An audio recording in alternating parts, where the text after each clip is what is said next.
Robin, our first speaker. She's speaking from Conflict Communicator, project number 5, Your Body Speaks. Her speech title is Generation Gap, Fact or Fiction.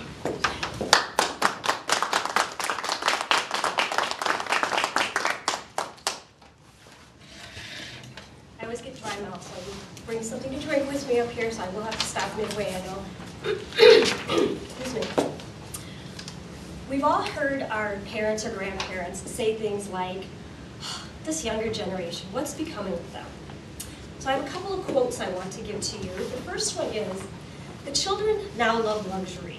They have bad manners, contempt for authority, and they show disrespect for their elders. They love chatter rather than exercising.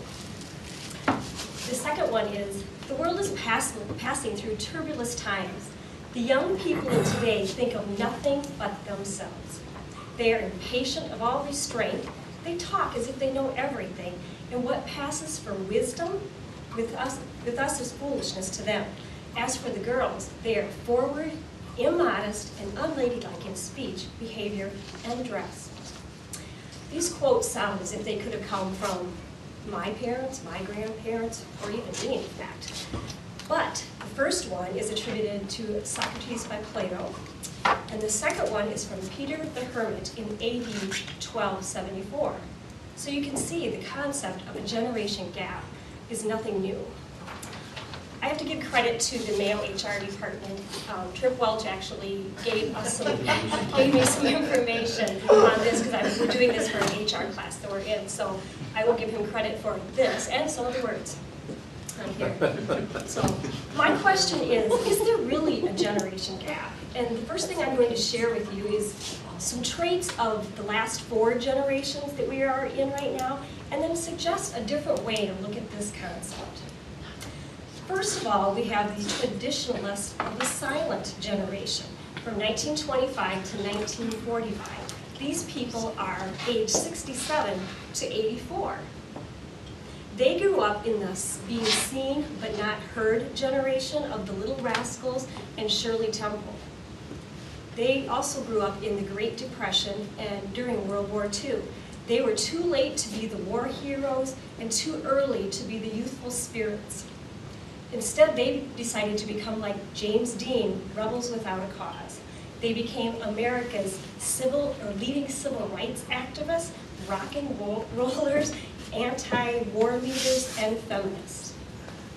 The second generation is the boom generation. These people were born from 1943 to 1960, and they're now in the age bracket of 49 to about 66 years of age.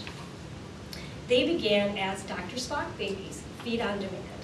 They were in the fathers knows best category, and the boomers loudly proclaimed their scorn of the secular blueprints that their parents were offering them.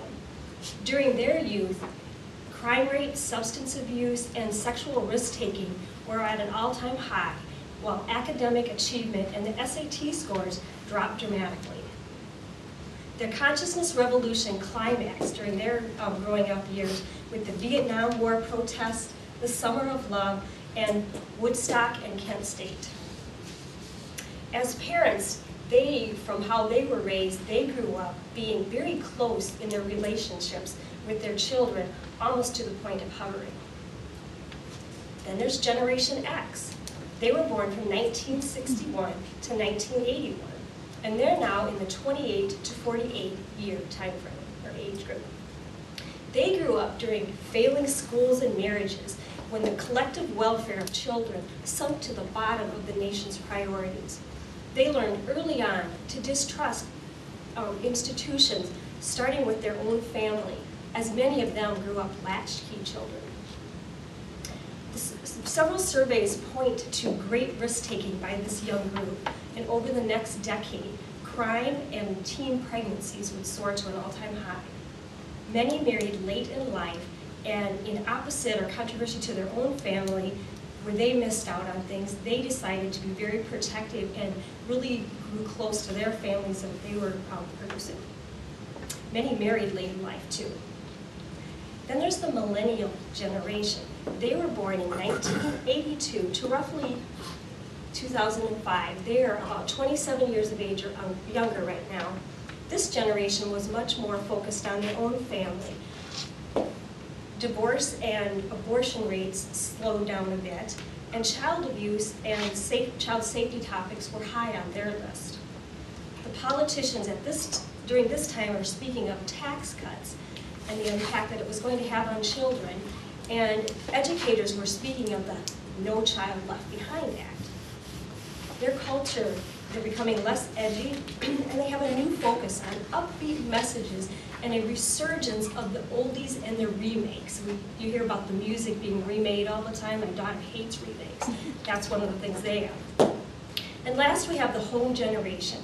These children were born from 2005 and will be, the generation is out to 2025, so it's too early to tell. There are toddlers and preschoolers right now. So let's consider this. Have you ever thought about the fact that instead of a generation gap being because of the age of the children, it's more about the culture, the race, maybe their sexual orientation, their socioeconomic status, or where they live, even their level of education. These variables have influenced who they are today. We celebrate diversity. We love the concept of people from the same age group, but they're all different types of people around us now. Another fact that disputes this generation gap is the fact that somebody from a different country of the same age, I may or may not have anything in common with them. We can both be 45 years of age, but maybe their culture makes us different. So lumping people of the same age together is probably something that shouldn't be done because it can be very different. Several research studies were done on this, and a majority of employees at a workplace said that no matter what the age, they wanted the same thing. They want their key needs to be filled. They want to have equity, being justly treated. They want achievement. They want to be able to take pride in what they do. And camaraderie. They want to go to work or to church or to school and feel like they're part of something. So I'm going to leave you with a few generational tips by Jennifer Deal. She's an author of Retiring the Generation Gap. What she has to say is all generations have similar values. They value family, but they attach importance to integrity, achievement, love, and competence.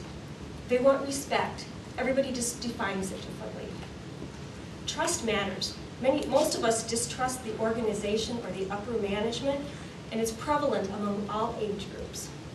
And people want leaders. They want leaders who are trustworthy, credible, and they want them to listen. They want to be heard. So the bottom line is that we need to focus on the individuals, not the generation. Age doesn't matter.